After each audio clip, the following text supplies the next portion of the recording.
Welcome back. We are here in the King Student Center Complex. 1-point game, 8 minutes to go, and we've got a special guest joining our broadcast. Debbie Antonelli is here with us on color.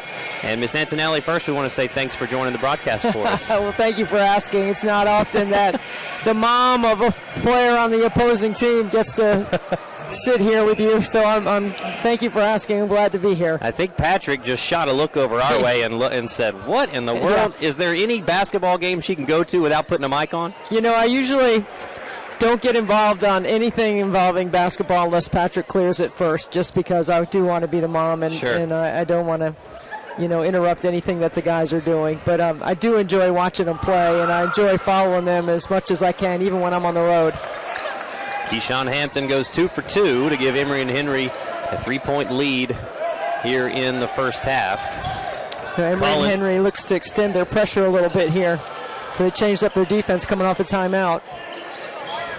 It's a good game so far, isn't it, Chris? Sure is. Pocknet, look at that move underneath. Looked like he was falling down and somehow gets it to go. You know, the physicality of your team has definitely showed up on the glass and in the paint. They've had several dunks and several offensive rebounds.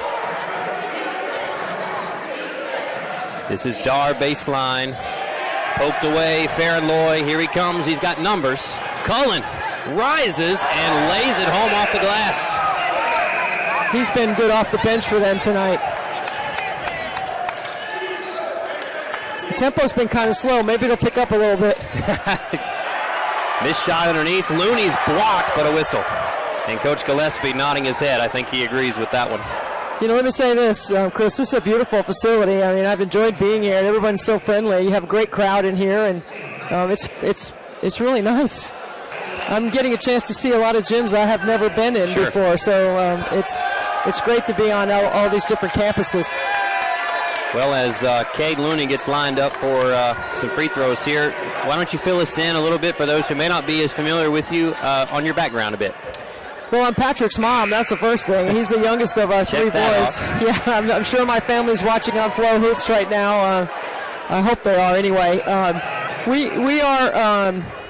We're so pleased with the experience that Patrick's been able to have at Emory and Henry. He's a really good student. He's a starting point guard for them, and this is his senior year. So I work in college basketball. I've been on the air for 36 years. I do work for ESPN. I do have 3 games this week, so I flew into Raleigh and got a rental car and drove up here, and I'll be calling NC State women's game tomorrow. Then South Carolina's number 1 in the country. They're playing at North Carolina and at Duke. So I do have those next 3 games. Then I'll go back to the ACC on the men's side. And somehow it worked out for you to check out a game for your son tonight.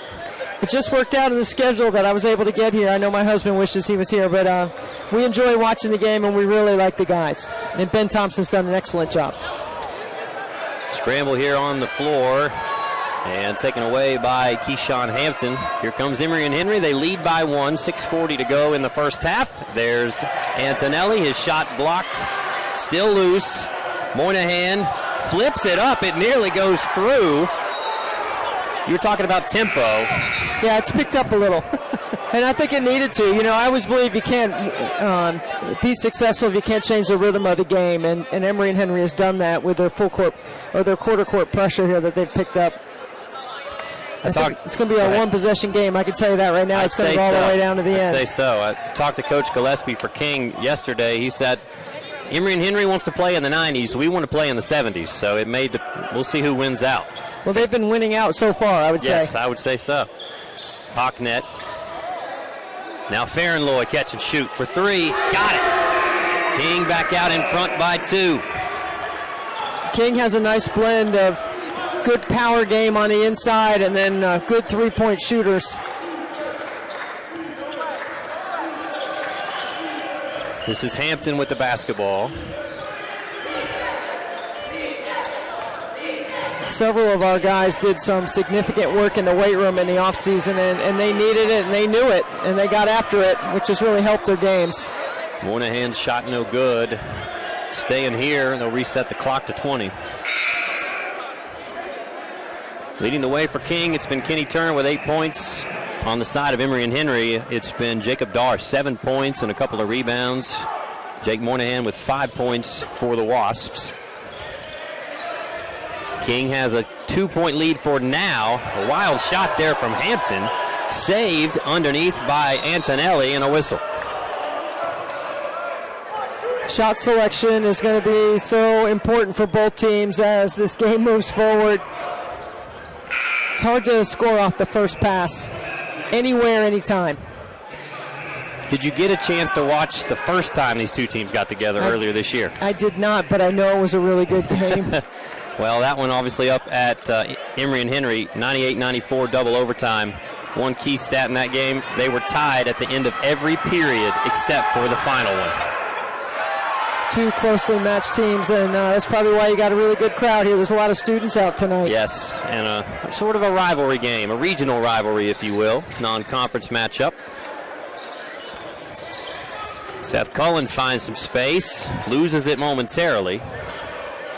And now George, his three rattles around, and Klug fighting a double team, and I think he dribbled it right off his foot.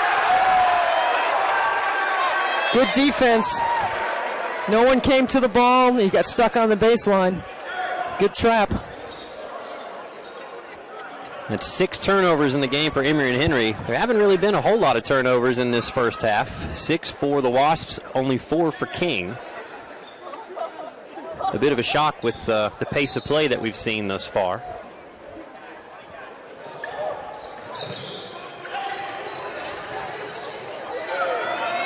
Marius Beasley shouts out the call. Under 10 to shoot it. Cullen working on Klug. Baseline drive, he steps right out of bounds.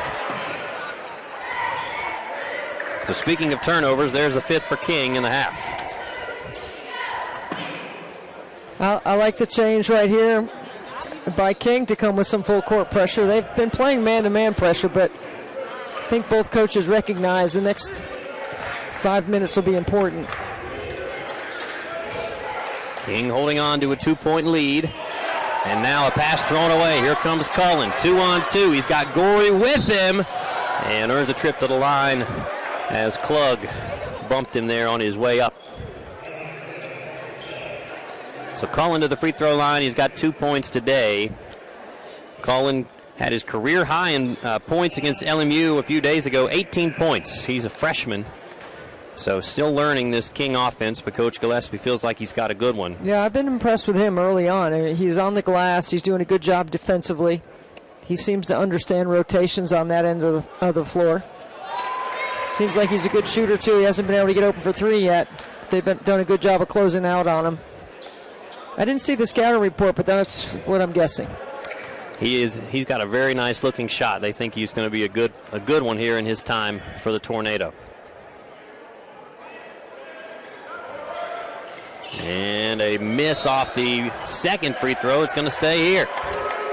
King is really good on the offensive glass. That is sort of their bread and butter. The putback game, earning trips to the line, and earning another chance, another opportunity on this possession. It just seems like they've got every hustle play and every loose ball has gone their way. There's another hustle play again on the glass. Cullen, here it is, open three, corner. Wow. Well, not the shot he was looking for there, off the top of the glass. Here's a three by Dar. Bang! And it's 32 all. And that's what Jacob Dar is good at. If he can just catch and shoot and not have to make a decision with the ball, he's really good offensively for Emory and Henry. And extremely athletic. That one of those rebounds he had down here, I thought he was going to jump out of the gym. Cullen drives, lays it in with the right hand. Looked like he might have used the rim there to shield the defender. As King leads by 2, under 4 to go in the first half. Well, one of the things Emory and Henry's going to have to do a better job of is guarding the dribble penetration. Oh, there's Antonelli short in the corner. I'll let you call that one. Out of bounds. Well, Debbie, you're welcome to stick around for the rest of the half, or you can get back to watching the game. I'll leave it up to you. I think if I stay here, I might get myself in trouble. So I'm going to give it back to you, Chris. But thank you so much Debbie, for inviting me. I appreciate it. Women's College Basketball Hall of Famer. Thank you. So Thank you so much. Thank you. All right. We'll be right back. King with a 2-point lead, 3.5 to go in the first half on the Tornado Sports Network.